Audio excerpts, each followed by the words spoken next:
Imaginez, vous êtes au bord d'un lac, un matin calme. L'eau est si lisse qu'elle reflète le ciel comme un miroir. Tout semble paisible. Puis, sans prévenir, une pierre tombe dans l'eau. De petites ondulations se forment, s'élargissent, et bientôt, toute la surface est troublée. Une relation toxique, c'est souvent ça. Au début, la surface paraît parfaite, lisse, rassurante, presque magique. Puis un mot, un geste, un silence, et les vagues se propagent. Lentement, elles brouillent l'image que vous aviez de vous, de l'autre et de l'amour. Vous êtes peut-être ici parce que vous avez vécu ce genre de relation, ou parce que vous vous demandez si ce que vous vivez en ce moment en est une. Peut-être même que vous cherchez à comprendre un proche, un ami, un membre de votre famille, piégé dans quelque chose qui le dépasse. Et si je vous disais que souvent, ce qui nous retient dans une relation toxique, ce ne sont pas seulement les actes ou les paroles, mais les mythes que nous avons appris à croire. Ces histoires qu'on se raconte, parfois depuis l'enfance, et qui deviennent des vérités invisibles. Elles façonnent notre tolérance, nos espoirs et notre façon de justifier l'injustifiable. Les mythes d'une relation toxique sont comme des chaînes invisibles. On ne les voit pas, mais elles pèsent lourd. Elles peuvent nous convaincre que l'amour excuse tout, que si on souffre, c'est la preuve qu'on aime, ou encore que rester, c'est être fort. Et tant qu'on y croit, il est presque impossible de se libérer. Alors aujourd'hui, nous allons ensemble explorer ces mythes, les regarder en face, comprendre pourquoi ils existent, comment ils se glissent dans nos pensées et surtout, comment les déconstruire. Nous plongerons dans des récits qui pourraient être les vôtres, dans des explications claires pour éclairer les zones d'ombre et dans des pistes concrètes pour avancer. Parce qu'une relation toxique ne se définit pas seulement par ce qui s'y passe, mais aussi par ce que l'on croit sur ce qu'est l'amour, le respect et le lien à l'autre. Et parfois, c'est en brisant un seul mythe que tout le reste commence à s'effondrer. Alors prenez une inspiration. Mettez de côté vos jugements, vos peurs et peut-être même vos certitudes. Car dans quelques secondes, nous allons commencer un voyage qui pourrait changer la façon dont vous regardez vos relations passées, présentes et futures. Fermez les yeux un instant et imaginez une maison. Elle n'est pas parfaite. La peinture s'écaille un peu, il y a quelques fissures sur les murs, mais vous l'aimez. C'est là que vous avez ri, pleuré, rêvé. Alors, quand la pluie commence à s'infiltrer par le toit, vous vous dites que ce n'est pas grave, que c'est normal, que toute maison a ses défauts. Vous placez un seau pour recueillir l'eau et vous continuez à vivre comme si de rien n'était. Dans une relation toxique, ce seau, c'est souvent l'excuse que l'on donne au nom de l'amour. Il m'aime, donc ce n'est pas si grave. Oui, il m'a blessé, mais c'est parce qu'il souffre. L'amour, c'est pardonner, encore et encore. Ce mythe est profondément ancré dans notre culture. Les films, les chansons, les romans nous racontent que l'amour est au-dessus de tout, qu'il est plus fort que la raison, plus fort que la douleur. On nous montre des histoires où les personnages surmontent toutes les épreuves, même les pires trahisons, au nom de ce lien sacré. Mais ce que ces récits oublient souvent de dire, c'est que l'amour véritable ne justifie jamais la destruction de soi. Le danger, c'est que cette croyance transforme les comportements toxiques en simples obstacles romantiques à dépasser. Une insulte devient une maladresse, une humiliation devient une mauvaise journée, une trahison devient une erreur qui prouve qu'il est humain. Et chaque fois qu'on pardonne en se disant que c'est l'amour qui parle, on renforce un cycle. Ce cycle n'est pas seulement émotionnel, il est aussi chimique. Notre cerveau, attaché à l'autre, sécrète de l'ocytocine et de la dopamine à chaque réconciliation, ce qui rend la douleur précédente plus facile à oublier. Jusqu'à la prochaine. J'ai connu des personnes qui, des années durant, ont accepté des comportements destructeurs en se répétant « mais je l'aime », comme si cet amour était une carte blanche. Elles ont encaissé l'inacceptable, perdu confiance en elle et oublié qu'aimer ne signifie pas se perdre. Aimer quelqu'un, c'est vouloir son bien, mais c'est aussi vouloir le sien.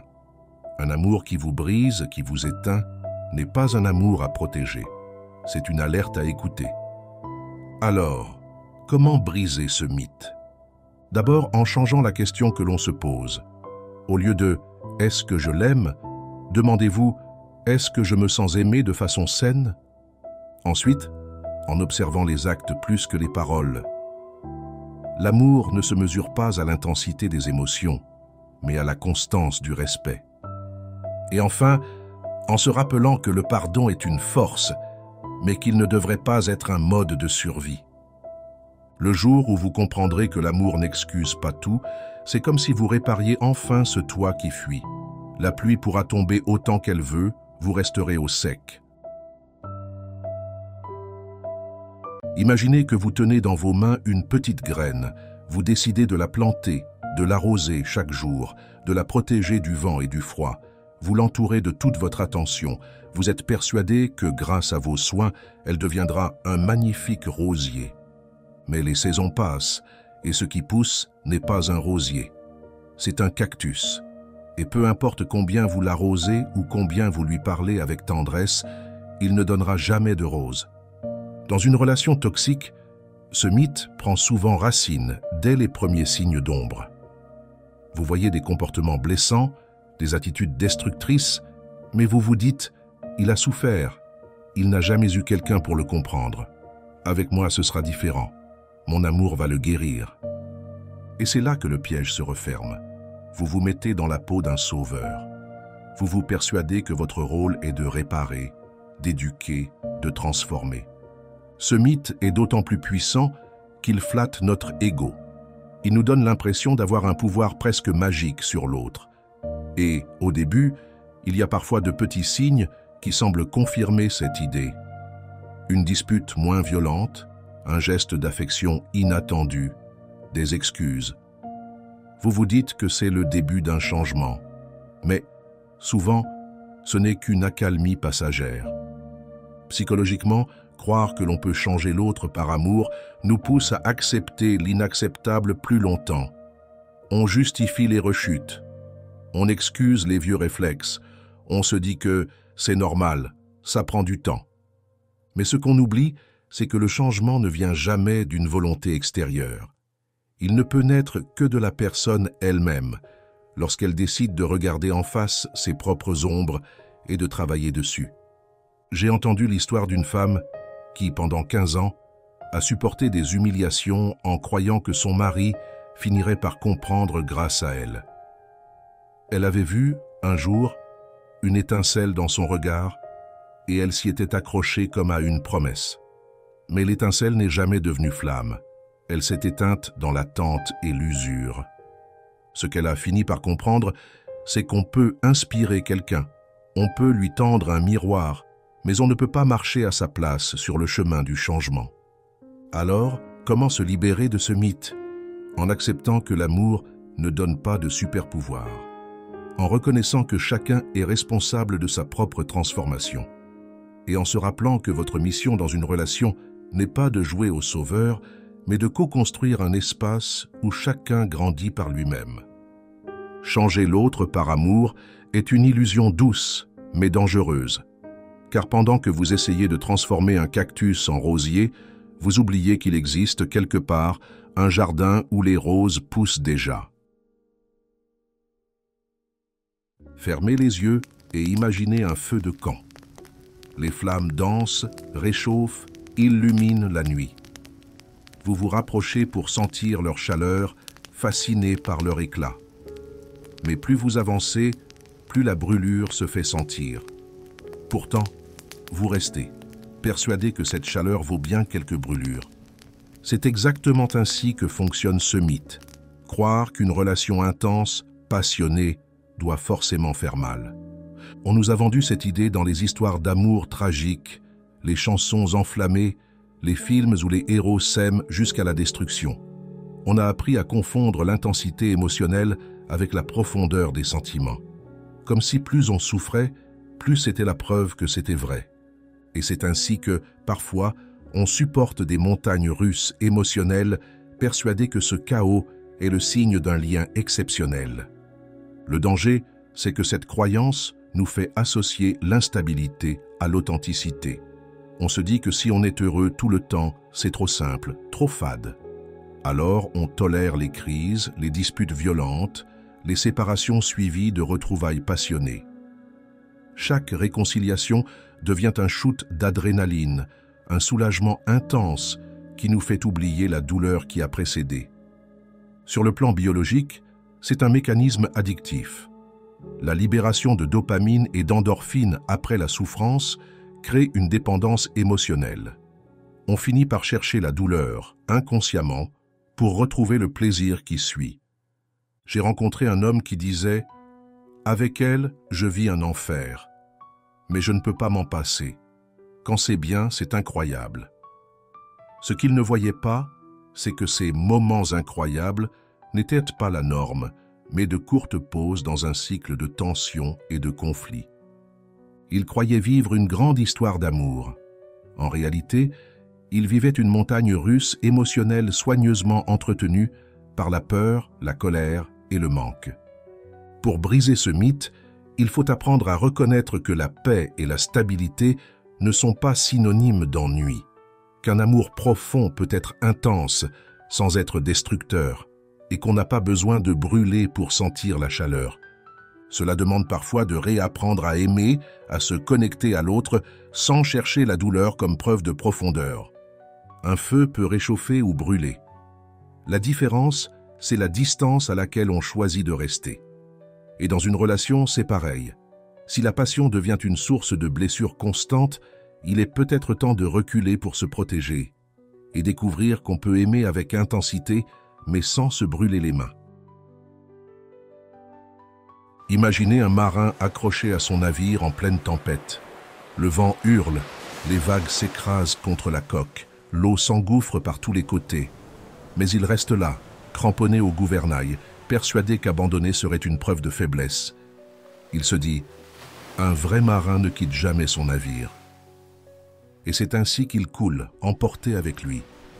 Dans une relation toxique, ce mythe agit comme un ancrage invisible. On nous apprend que la loyauté est une vertu suprême, que les promesses se tiennent coûte que coûte, que quitter est synonyme de lâcheté. On se répète que si on supporte tout, si on tient malgré les blessures, c'est qu'on est fort. Mais il y a une différence entre persévérer et s'autodétruire. Rester dans une relation nocive par orgueil, par peur du jugement ou par fidélité à une promesse mal comprise, ce n'est pas de la force. C'est souvent le signe qu'on confond endurance et tolérance à la souffrance. On se raconte qu'on encaisse pour préserver l'autre, pour protéger l'histoire, pour honorer des vœux, alors qu'en réalité, on s'éteint un peu plus chaque jour. Ce mythe s'appuie sur une peur profonde, celle d'être perçu comme quelqu'un qui abandonne. Pourtant, quitter une situation qui vous détruit demande un courage immense. C'est faire face à l'inconnu, au vide, au manque. C'est admettre que l'on a atteint ses limites et que l'on mérite mieux. Psychologiquement, le problème, c'est que plus on investit de temps et d'énergie dans une relation, plus il est difficile de la quitter. C'est ce qu'on appelle le biais des coûts irrécupérables. On ne veut pas perdre tout ce qu'on a donné, alors on continue, même si chaque jour coûte un peu plus. J'ai connu une femme qui répétait « J'ai traversé tellement d'épreuves avec lui, je ne peux pas partir maintenant. » Elle confondait l'histoire qu'ils avaient vécue avec la justification de rester dans un présent destructeur. Ce qu'elle a fini par comprendre, c'est que la véritable force ne résidait pas dans sa capacité à tenir, mais dans son courage à lâcher prise. Briser ce mythe, c'est accepter que partir n'est pas trahir. C'est parfois la plus grande preuve d'amour que l'on puisse se donner à soi-même. C'est reconnaître que l'on ne sauve pas un navire en train de couler en s'y accrochant, mais en trouvant une autre embarcation. La force ne se mesure pas à la durée que l'on passe dans la tempête, mais à la capacité de ramer vers un rivage plus sûr, même si l'on a peur. Imaginez une fissure dans un mur. Au début, elle est fine, presque invisible. Vous vous dites que ce n'est pas grave, que le temps fera son œuvre, que tout finira par se stabiliser. Les jours passent, les saisons changent, et la fissure s'élargit. Lentement, elle fragilise toute la structure jusqu'au jour où le mur s'effondre. Dans une relation toxique, beaucoup se rassurent avec l'idée que ça passera, que les tensions, les cris, les silences pesants finiront par disparaître d'eux-mêmes. On se dit que c'est une mauvaise phase, que la vie remettra les choses à leur place. Ce mythe est séduisant parce qu'il nous évite d'affronter la réalité ici et maintenant. Il nous donne l'illusion que l'inaction est une solution. Le problème, c'est que le temps, à lui seul, ne guérit rien. Il peut apaiser certaines blessures si un vrai travail est entrepris, mais il ne change pas les comportements toxiques sans action consciente. Attendre, c'est souvent laisser les habitudes nocives s'installer encore plus profondément. En psychologie, on parle de renforcement. Chaque fois qu'un comportement blessant n'est pas confronté, il se normalise. L'autre finit par considérer qu'il est acceptable. Et plus le temps passe, plus il devient difficile de briser ce cycle. J'ai connu un couple qui traversait des disputes violentes tous les mois. Ils se réconciliaient sans jamais parler du fond du problème, persuadés que les années finiraient par les adoucir. 10 ans plus tard, les disputes étaient toujours là, mais la tendresse avait disparu. Le temps n'avait pas arrangé les choses, il avait seulement usé leur force. Pour briser ce mythe, il faut comprendre que le temps est un outil, pas un remède. Ce qui soigne, ce sont les actions concrètes, la communication authentique, la mise en place de limites claires, la volonté de travailler sur soi. Sans ça, le temps devient un allié du problème, pas de la solution. Dire « ça ira mieux demain » peut être un baume temporaire, mais ce n'est pas un plan de reconstruction. Et dans une relation toxique, attendre que le temps arrange les choses, c'est comme espérer que la fissure dans le mur disparaisse toute seule. On prend le risque que tout s'écroule avant même d'avoir réagi. Le temps peut guérir, mais seulement si on choisit, chaque jour, de l'utiliser pour changer. Imaginez 2 personnes tirant chacune de leur côté une corde tendue au maximum. Les muscles brûlent, les mains se crispent, mais aucun ne lâche. Ils pensent que, tant qu'ils tiennent fermement, le lien ne se brisera pas. Et plus la corde leur fait mal, plus ils sont convaincus que c'est la preuve de leur attachement. Dans une relation toxique, ce mythe repose sur une idée profondément ancrée. Plus l'amour est intense, plus il peut vaincre les obstacles. Comme si la force des sentiments pouvait, à elle seule, effacer la violence, la manipulation ou l'absence de respect. Cette croyance se nourrit de récits romantiques où les héros traversent les pires épreuves et en sortent plus forts. On oublie que, dans la vraie vie, l'amour ne répare pas une structure qui s'effondre si rien d'autre ne change. L'intensité des émotions peut parfois masquer la gravité des problèmes. On se dit, si je ressens ça, c'est que ça vaut la peine de se battre. Mais l'amour, aussi fort soit-il, ne peut pas compenser un manque de sécurité émotionnelle, d'écoute ou de considération. En réalité, l'intensité peut même devenir un piège. Elle nous pousse à rester malgré tout, à croire qu'une connexion aussi forte ne peut pas être mauvaise, alors qu'elle peut aussi être le signe d'une dépendance affective ou d'un attachement basé sur la peur de perdre. J'ai rencontré un homme qui disait « Je sais qu'elle me fait du mal, mais je n'ai jamais ressenti ça pour personne. » Ce qu'il ignorait, c'est que ce « jamais ressenti » venait surtout du contraste violent entre les moments de douleur et les moments de réconfort, créant un lien chimique puissant, mais toxique. Le cerveau humain associe souvent la rareté et l'intensité à la valeur.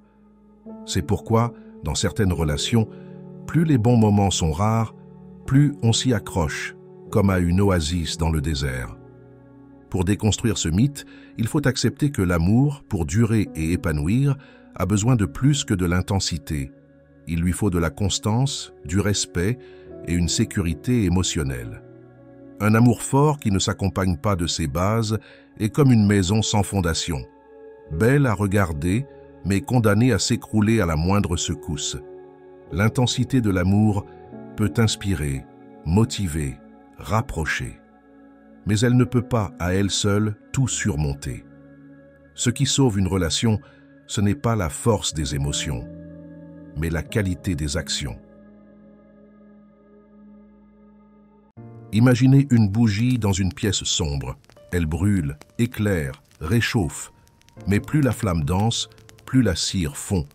Et si personne ne vient la remplacer ou la protéger du vent, un jour, il ne restera plus rien.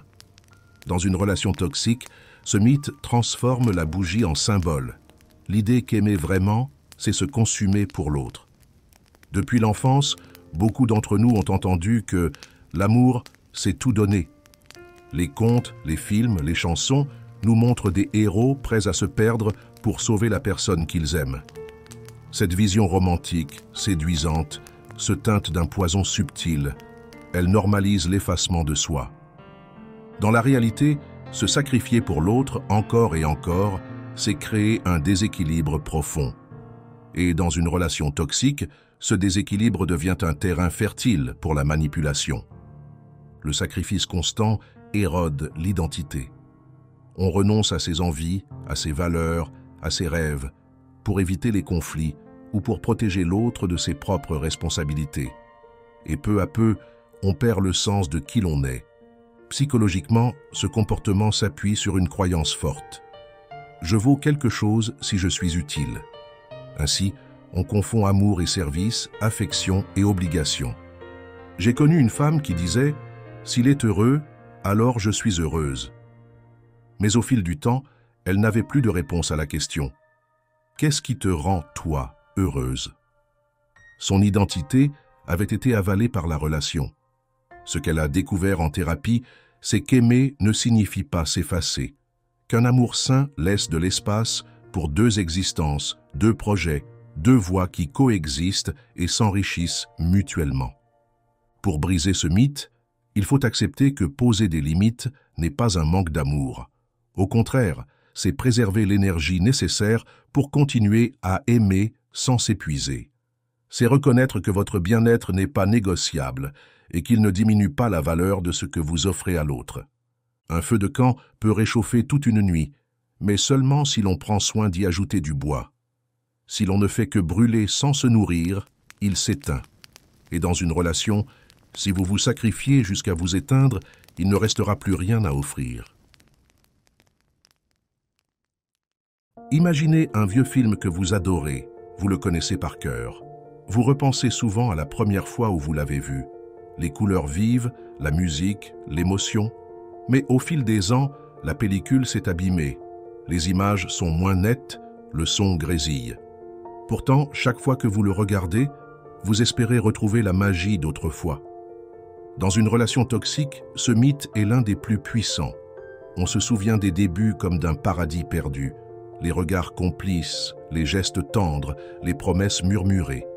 Ces souvenirs deviennent une boussole qui nous pousse à tenir, à attendre, à pardonner, dans l'espoir que l'autre redevienne celui ou celle qu'il était.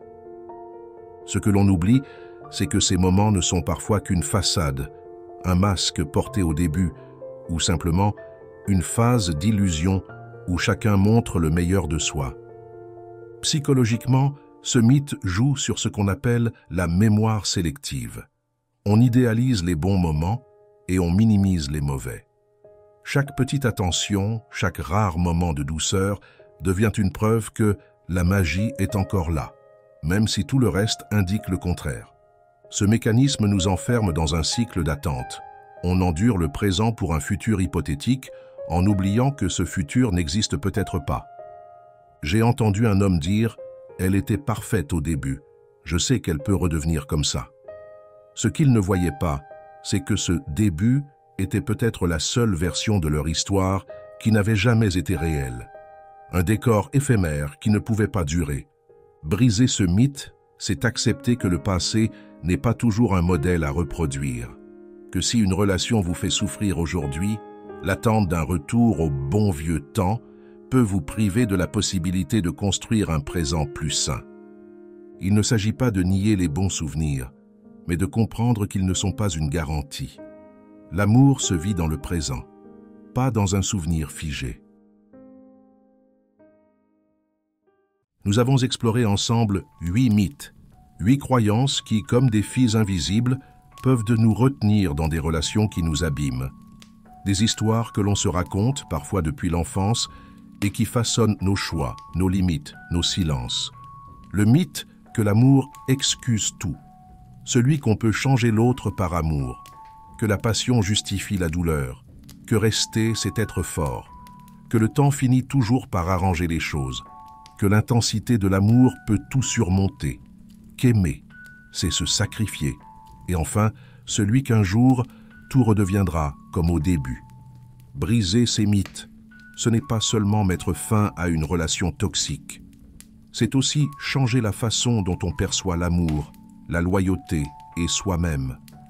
C'est retrouver le droit d'aimer sans se perdre, le droit d'exiger le respect comme fondement, pas comme bonus, le droit de se construire un présent où l'on respire pleinement.